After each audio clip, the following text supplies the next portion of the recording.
This countertop is ruined, but instead of replacing it, I've got a better idea. Is your kitchen or bathroom countertop outdated, damaged, or just plain ugly? You could spend a fortune ripping them out and hiring a pro. But what if I told you there's a way to permanently transform them into new, seamless, expensive-looking countertops yourself? A method that architects and high-end designers use that most people have never heard of. Today, we're ditching demolition. We're gonna fix this countertop disaster once and for all, and we're gonna save a ton of money by doing it ourselves. Plus, I'll show you a mistake you do not want to make. Oh. Welcome to HAXMAN, y'all.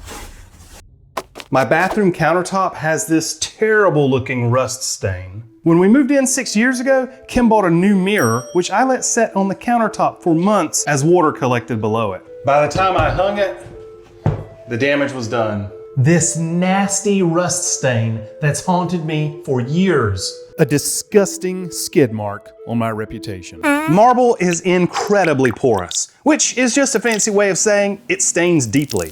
I've tried every product and every method I could find online.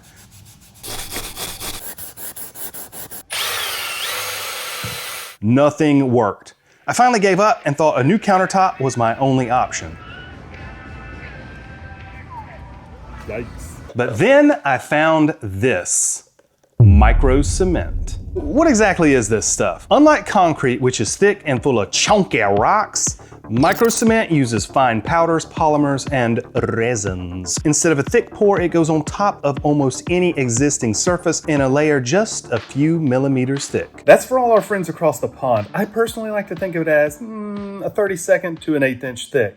And supposedly this stuff is super DIY friendly, but we'll find out if that's true or not. You can put it on floors, walls, showers, and of course countertops. But before I attempt my marble countertop, I want to test this in case it all goes south. Now, I really wanted to try to find a 1970s really old ugly Formica countertop, but I couldn't find one.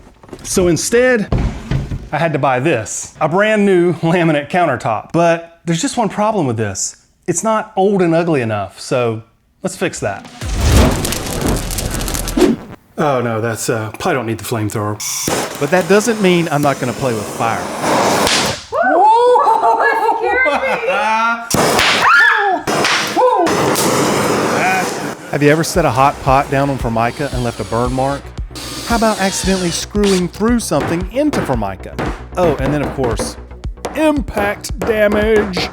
This screw right here, I don't really want to deal with unscrewing that. I'm just gonna pop it out. Ooh, nice, nice. If your countertop looks this bad, it's definitely time for a new one. Now I'm pretty sure that this company sells some type of thicker micro cement, but I didn't want to buy that. It's specifically for filling in voids, you know, like whenever you're covering up tiles or something like that and you need to cover up the gaps. But I'm not gonna do that. I'm gonna go with some good old Bondo, because hey, it's a lot cheaper, faster, and that's what I know how to use.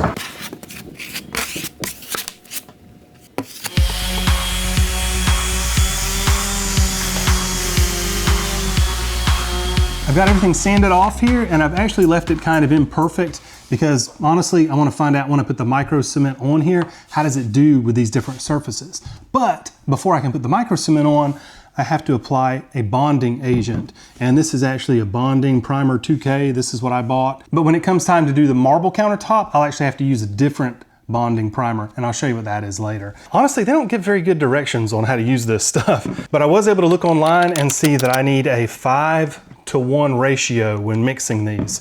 On there, and I guess this is the tear button. Oh yes, indeed it is.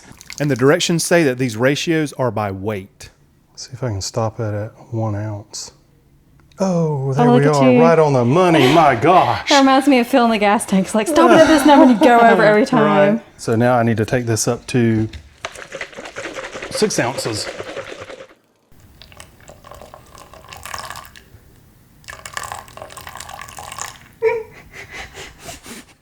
You don't think I can do it? No, it just doesn't sound, it sounds funny. Oh, because you're so mature? I am very mature. Oh. Oh. Oh, no. Oh, God. I thought I nailed it. Oh, man. That's a bummer. Well, you need to dig that out. It's not going to set right. Yeah, all right. By the way, I have no affiliation with this company, but I will put links in the description and I'll do a cost breakdown later in the video. I'll put this coat on and then in 12 hours, I'll put a second coat on. I mean, that's what it tells me to do. I'm kind of tempted to just try it with one coat, but I'll follow the directions. It's not really my thing, but I'm gonna do it. It has been about 18 hours actually, and it's totally dry, of course, and you can kind of see there's a, oh, there you can see it really good. There's like a very fine grit. Time for that second coat of primer. You're supposed to let this second coat dry for at least 12 hours. I'm not. It's been 10 hours. I think it's pretty good. I think it's good and dry. Ooh, yeah. That's really rough. Is that how it's supposed to be? Yeah, Or will I it guess. Slick up? Will it what? Will it what? Well, it gets slick. Like, these look like a countertop. Will it get slick? Will it slick up? It will slick up. Yeah. I mean, I'm just playing. Shut up. But it is really rough, so it's like sandpaper. Yes, exactly. I'm pretty sure that's the point. I know, but will it be like a concrete countertop where it's nice and slick, but a little porous? Yes. Mm-hmm.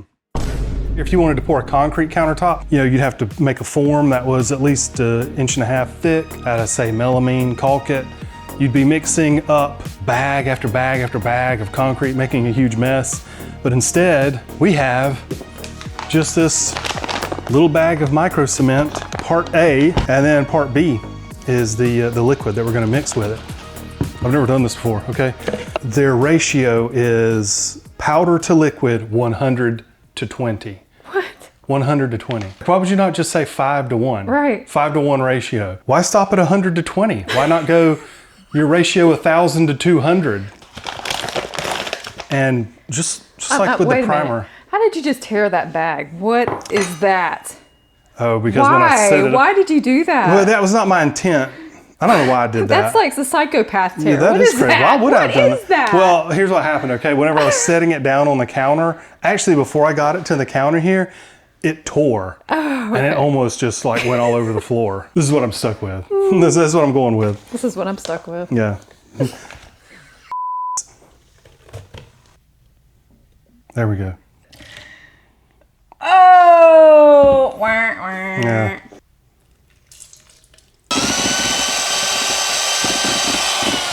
On their website, they had a bunch of different colors. They had grays, whites, tans, browns, blacks. Oranges? They did have an orange, Kim. I should have gotten that if I'd have thought about it. That's what I've done.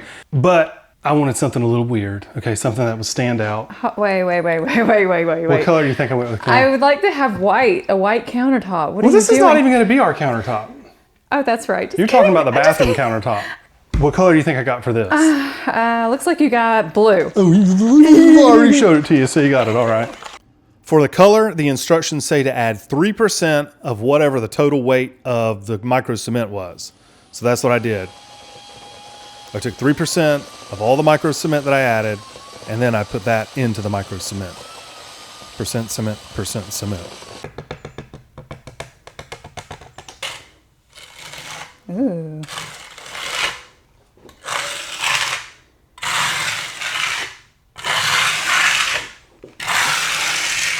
It's almost like spreading Icing? a drywall mud. Yeah, icing, you know, in your type of terminology. For me, I don't do this kind of stuff. For me, it would be drywall mud, maybe. Like, this is like your first layer on your cake, your crumb layer. Yeah. You may have noticed when I'm working on these projects that I sweat a lot. Like, a lot. And I need to replace my electrolyte. But I don't want to drink some nasty, sugary drink with dyes in it. So about 1.5 years ago, I started drinking Element. Long before they sponsored this channel. And honestly, it's amazing. When I'm out in the heat, I can tell a huge difference when I drink Element versus drinking water alone for my energy levels. But you don't have to take my word for it. Get a free sample pack of Element's most popular flavors with any purchase at drinkelement.com/HAXMAN. You can find your favorite Element flavor, or you could try my favorite, which is the citrus salt. Now, if you don't like it, give it away to a friend. It's totally risk-free because Element will refund your money, no questions asked. Oh, and lemonade salt is here to stay. It's available all year long.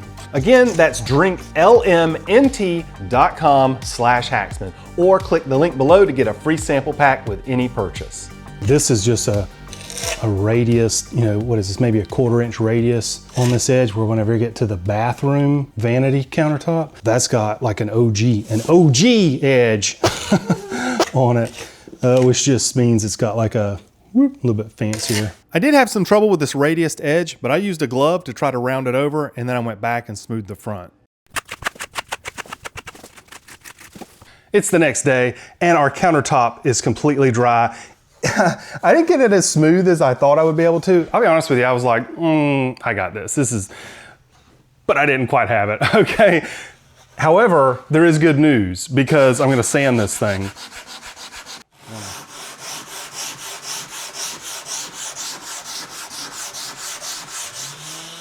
I used an 80 grit sandpaper, and even though I used my sander, my electric sander, you can totally do this by hand.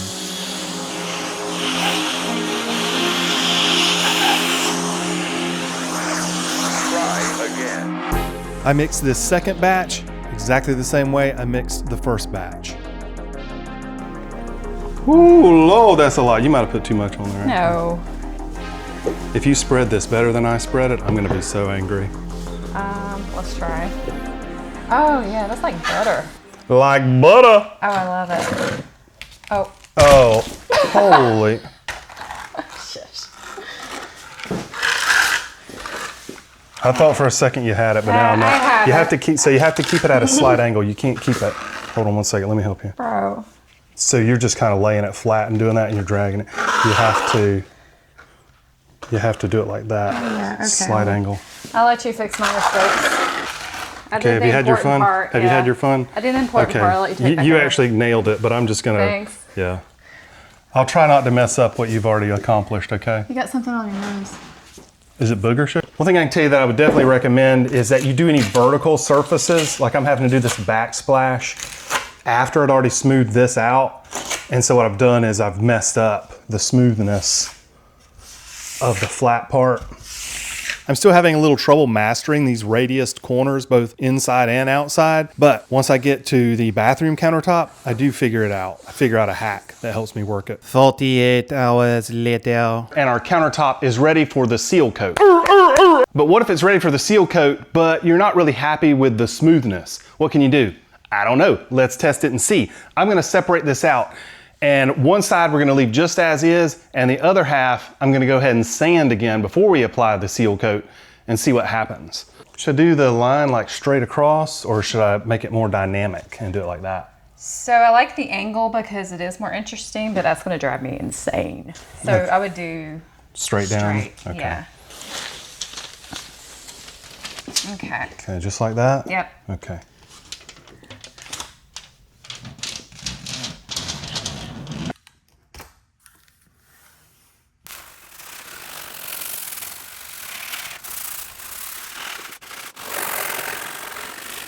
This is the sealer that this company sells. This is a polyurethane resin sealer. So oddly enough, it's not a 100-to-20 ratio. It's a 10-to-1 ratio. So let me get this mixed up and we'll start applying it.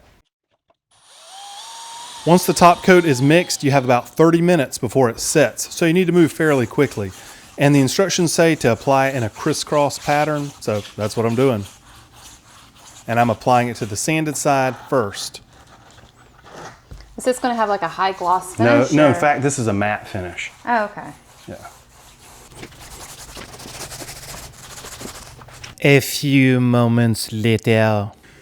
What do you think? I think it looks great. Yeah. You can definitely tell a difference between the sanded side and the non-sanded side. Absolutely, yeah. But I think we've got enough information that we can definitely move forward with the bathroom vanity marble countertop. The big show. Oh, you want to see what this countertop looks like? I'll show you what this one looks like. But first, I got to tease you a little bit and do the other one. We'll come back to this one at the end. I'm ready to go ahead and start working on the marble countertop now, but before I do that, I've got to remove these faucets. It's a good boy. Okay, all right, get out of here. Wow, you can really see how bad that rust stain is now.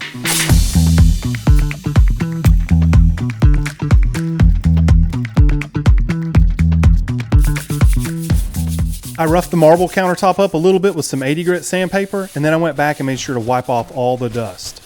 Now on the Formica countertop, because it was not very porous, I had to mix a 2-part bonding primer. However, because this marble countertop is very porous, I can use this 1-step deep primer. And as a side benefit, I don't have to wait 12 hours between coats. I can put the first coat on, let it set for a little bit, and while it's still wet, I can go ahead and put the second coat on. So this is gonna move a lot faster. I thought it'd be a good idea to put this blue tape in the sink. We find out later, not such a good idea. Time to start mixing the micro cement for the bathroom. This is the big show. Kim, what color do you think I chose? It better not be orange. I went with green. No, you did not. Yeah. And it's really, oh, right, traffic white. Traffic white. Instead of traffic light. I'm hoping it's not like a little grayish. We'll have to see. Now, I'm making a pretty stupid mistake right here, but I won't realize it until later.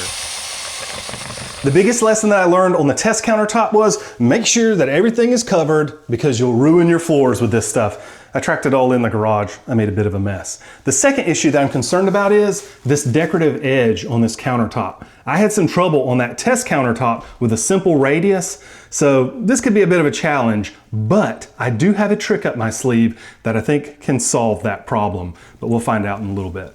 One thing I noticed trying to spread this micro cement on top of the marble is the marble's not nearly as grippy as that other bonding sealer was on the laminate.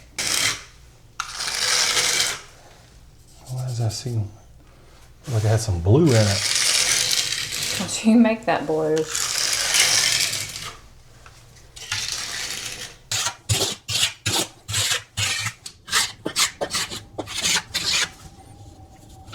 Got some blue. I don't know. How in the world? Where is that coming from? You washed everything. Yeah. We don't need blue. See, there's blue right there. See that blue? Apparently, when I used the mixer earlier, some of the dried micro cement pieces broke off of it. So make sure that your mixer is completely clean. So for my secret, I'm actually going to kind of wet my fingers with this part B and see if that'll let me slide across here a little. It sure enough does. Look at that. That is nice. You're so smart. I needed something to slick up the surface here more. And probably need to put this in a cup instead of just pouring it on my hands like an idiot, but oh well.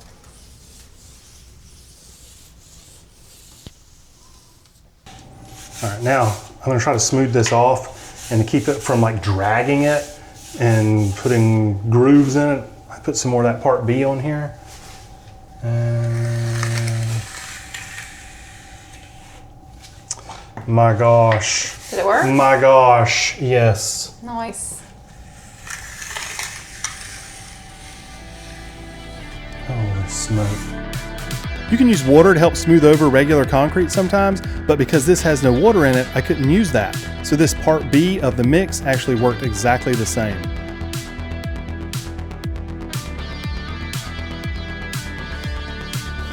The first coat of micro cement is dry, so I'm gonna go ahead and sand this smooth. I've been using a trowel, but I figured, hey, I'll give a drywall knife a try. I like the trowel better. 48 hours later. With the second coat of micro cement completely dry, I could go ahead and apply the top coat of sealer.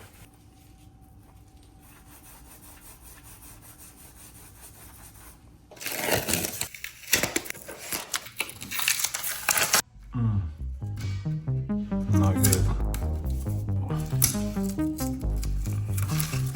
No.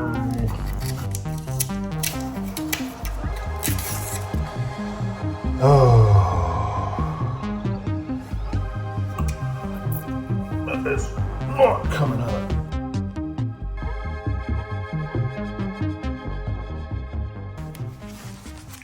In our next episode, I'll show you how to replace a sink in your vanity. Stay tuned. And now for the final reveal. But first, I know you're dying to see, what did the blue countertop look like? Why did we feel it was okay to move forward? Here it is, all finished with the sealer on top of it, totally dry. This was the side we sanded before the top coat, and this was the side we didn't sand. And if you look really closely, you can actually see sanding marks on this side, while on the side we did not sand, you cannot see sanding marks. So what's crazy is it looks rough, but it's actually flush and smooth. Let's see if this waterproofer actually waterproofs. Oops! Well, you can definitely see right here where it absorbed in, where there's no sealer. Before we see the final transformation of the bathroom countertop, what did all this cost? Well, the micro cement set for wet areas, that includes the matte sealant, was $126. Depending on whether you need the deep primer or the bonding primer, it's $27 or $58. Either way, you're under $200, and the set that I ordered will cover 37 square feet. That means you're at less than $5 per square foot for brand new looking countertops. So what do we think about micro cement countertops? What do you think? I love it. It looks really good. Yeah, whenever I first did it, I was kind of on the fence. I wasn't sure about it. Yeah. But after living with it for about a week now, I actually really like it a lot. I really love the way it looks, especially once I got the faucet and everything in. It completed the whole package. Before, this bathroom countertop was disgusting with this ugly rust stain. But now it looks brand new and is totally clean, crisp, and white. I love it. Micro cement countertops can save you thousands of dollars, but what other home DIY projects could you crush with a little ingenuity and sweat equity? Watch this video right here to find out, and I will see you next time.